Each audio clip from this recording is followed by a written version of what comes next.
आज का मेरा विषय है परमेश्वर के पवित्र पर्वत पर कौन बसने पाएगा।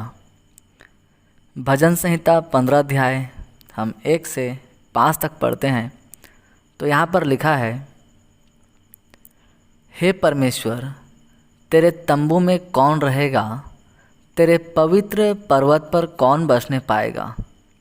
तो यहाँ पर लेखक ये सवाल कर रहा है कि हे महान परमेश्वर, तेरे तंबू में कौन रहेगा और तेरे पवित्र पर्वत पर अर्थात स्वर्ग पर कौन बसने पाएगा। तो दूसरा आयत में हम पढ़ते हैं, वह जो खराई से चलता और धर्म के काम करता है और हृदय से सच बोलता है।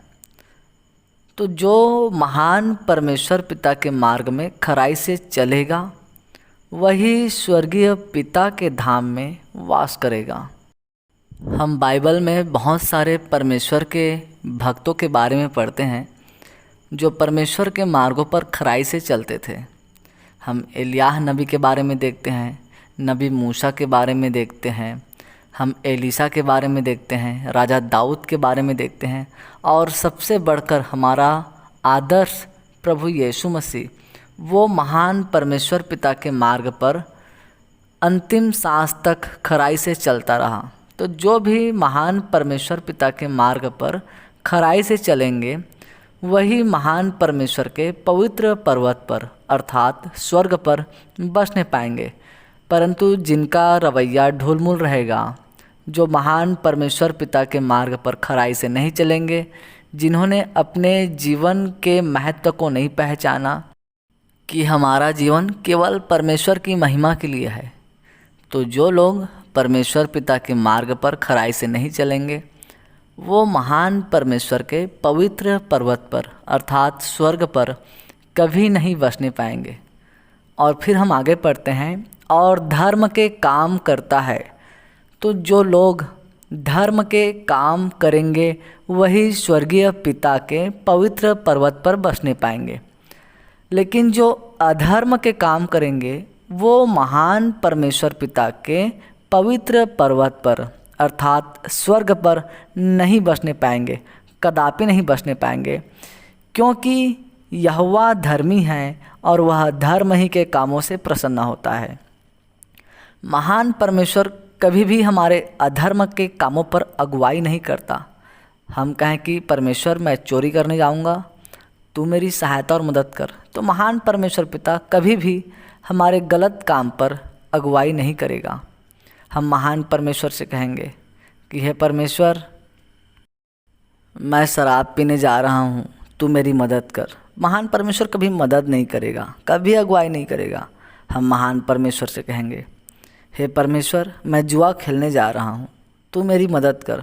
परमेश्वर पिता कभी भी इन गलत कार्यों में मदद नहीं करेगा।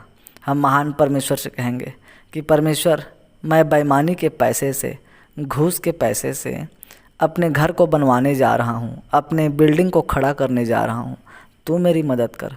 सर्वशक्तिमान पिता हमारे अधर्म के कामों में कभी भी अगुवाई नहीं करेगा। जब हम भजन संहिता और उसका 23 अध्याय में पढ़ते हैं तो यहाँ पर लिखा है, भजन संहिता 23 अध्याय 3 पद में, वह मेरे जी में जी ले आता है, धर्म के मार्गों में वह अपने नाम के निमित्त मेरी अगुवाई करता है।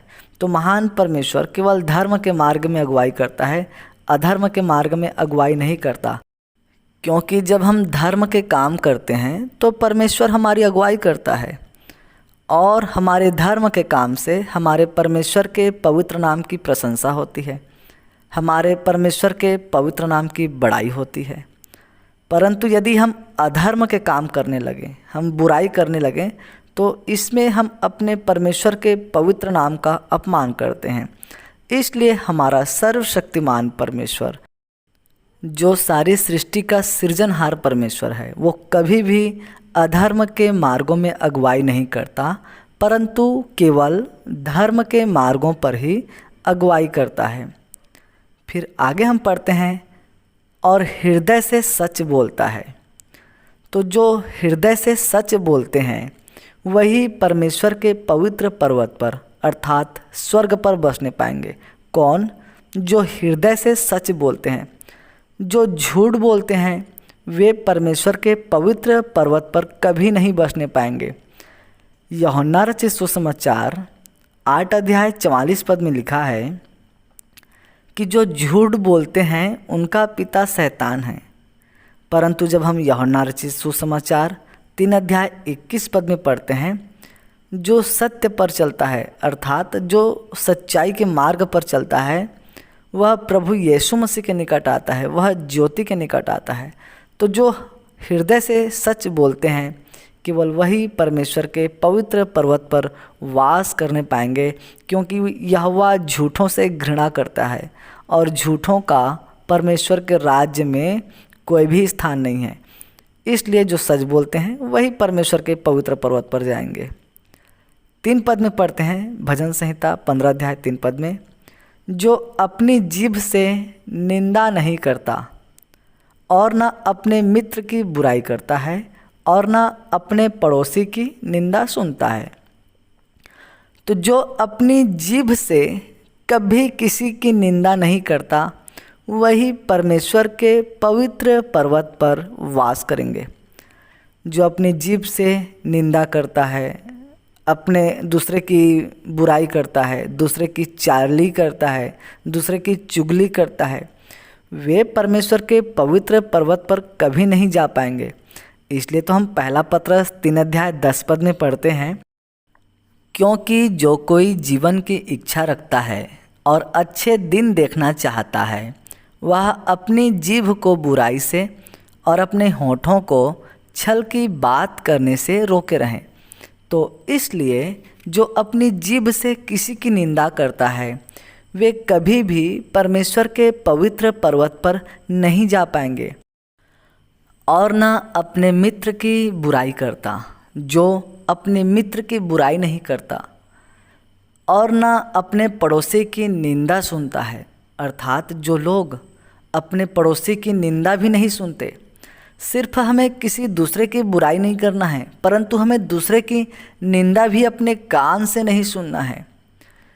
तो जो अपने मित्र की बुराई करता और ना अपने पड़ोसी की निंदा सुनता है, ऐसे ही लोग परमेश्वर के पवित्र पर्वत पर बसने पाएंगे। परंतु जो अपने मित्र की बुराई करता है दूसरे के पास जाकर, दूसरे के पास बैठकर, वो कभी भी परमेश्वर के पवित्र पर्वत पर नहीं जा पाएंगे। और जो अपने पड़ोसी की निंदा सुनना पसंद करता है वो भी परमेश्वर के पवित्र पर्वत पर नहीं जा पाएंगे। हमारा पड़ोसी चाहे खराब रहे या अच्छा रहे, प्रभु यीशु ने हमें सिखाया है अपने पड़ोसी से अपने समान प्रेम रखो। अपनों को तो इस दुनिया में सब प्यार करते हैं, दुश्मन को प्यार करना मसीहा सिखाता है। तो जो कोई भी अपने पड़ोसी की निंदा सुनता है वो भी परमेश्वर के पवित्र पर्वत पर कभी नहीं जा पाएगा। परंतु जो अपने पड़ोसी की निंदा नहीं सुनता, अपने कान को बुराई सुनने से फेर लेता है, अलग कर लेता है, वही परमेश्वर के पवित्र पर्वत पर जा पाएंगे। हम फिर 15 अध्याय 4 पद में पढ़ते हैं, वह जिसकी दृष्टि में निकम्मा मनुष्य तुच्छ है और जो यहोवा के डरवाइयों का आदर करता है। तो जो लोग घूसखोर, भ्रष्टाचार या फिर हम कहें कि भ्रष्टाचारी, कमीशनखोरी और हत्यारों का आदर करता है, वो कभी भी परमेश्वर के पवित्र पर्वत पर नहीं जा पाएंगे। क्योंकि इंसान चाहे कितनों पैसा वाला हो जाए, परंतु यदि वह घूसखोर है, यदि वह बेईमान है, यदि वह करप्शन कर रहा है, भ्रष्टाचार कर रहा है, तो वह महान परमेश्वर की दृष्टि में निकम्मा मनुष्य है। और जो लोग ऐसे निकम्मे मनुष्यों को अपने घर में आदर देते हैं, कुर्सी देते हैं, सोफ़ा देते हैं बैठने के लिए, उनकी इज्जत करते हैं, उनको सलाम करते हैं, तो वो कभी भी परमेश्वर के पवित्र पर्वत पर बसने नहीं पाएगा। परंतु कुछ लोग ऐसे होते हैं आज के दुनिया में कि ये तो पैसा वाला है भाई, ये तो रुतबा वाला है, इसका बहुत पहुंच है, तो कई लोग ऐसे बेईमान लोगों को बहुत आदर देते हैं। परंतु जो करप्शन कर रहा है, जो बेईमान कर रहा है, और चाहे वो कितना बड़ा पैसा वाला क्यों ना हो, यदि वह अनैतिक कार्य कर रहा है, घृणित कार्य कर रहा है, तो महान परमेश्वर की दृष्टि में निकम्मा और तुच्छ मनुष्य है। और जितने भी लोग ऐसे मनुष्यों को आदर देते हैं, ऐसे मनुष्यों को अपने हृदय में जगह देते हैं, तो ऐसे लोग कभी भी सर्वशक्तिमान परमेश्वर के पवित्र पर्वत पर नहीं जा पाएंगे। परंतु जो यहोवा के डरवाइयों का आदर करता है, तो वही लोग जाएंगे जो परमेश्वर के भक्तों का आदर करते हैं, जो यहोवा से प्रेम करते हैं, यहोवा के मार्ग पर, महान परमेश्वर के मार्ग पर खराई से चलते हैं, परमेश्वर के डर और भय में चलते हैं। तो ऐसे भक्तों का जो आदर करते हैं, वही लोग परमेश्वर के पवित्र पर्वत पर जा पाएंगे। तो कोई ज़रूरी नहीं है जो परमेश्वर का भक्त हो वह बहुत बड़ा अमीर आदमी हो, वह बहुत पैसा वाला हो, ऐसा कुछ भी नहीं है। एक गरीब आदमी भी परमेश्वर का भय मानता है, तो यदि कोई उसका आदर करता है तो वो परमेश्वर के पवित्र पर्वत पर बस नहीं पाएगा। याद रखिए, धनवान व्यक्ति स्वर्ग नहीं गया, परंतु निर्धन कंगाल लाजर स्वर्ग में गया। फिर आगे हम पढ़ते हैं, जो शपथ खाकर बदलता नहीं, चाहे हानि उठानी पड़े। तो जब स्त्री और पुरुष का शादी होता है तो दोनों वायदा करते हैं एक दूसरे से कि हम जीवन भर एक दूसरे के साथ रहेंगे, हम एक दूसरे के साथ चलेंगे। लेकिन हम देखते हैं कि अक्सर बहुत सारे शादी 3-4 महीने में टूट जाते हैं, कोई 2 साल में टूट जाता है, कई बार तो शादी होते होते टूट जाता है। तो ऐसे लोग जो शपथ खाकर बदल जाते हैं, वे परमेश्वर के पवित्र पर्वत पर नहीं जा पाएंगे।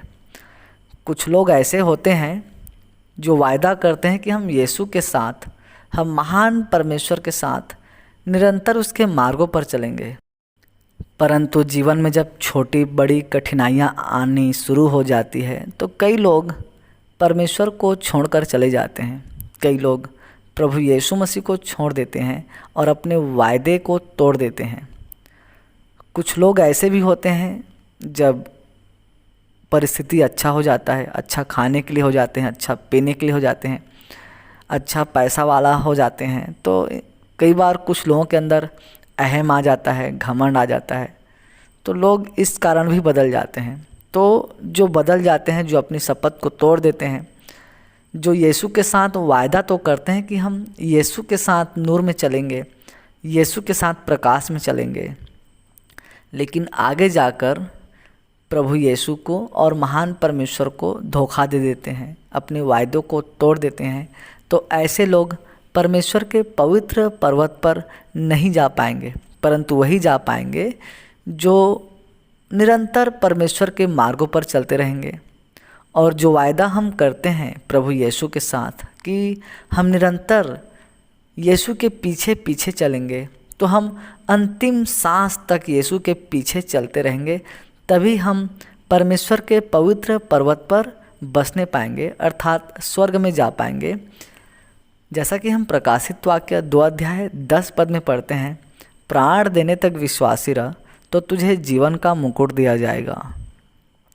आगे हम पढ़ते हैं भजन संहिता 15 अध्याय 5 पद में, जो अपना रुपया ब्याज पर नहीं देता और निर्दोष की हानि करने के लिए घूस नहीं लेता, जो कोई ऐसी चाल चलता है वह कभी न डगमगाएगा। तो कौन जाएगा परमेश्वर के पवित्र पर्वत पर?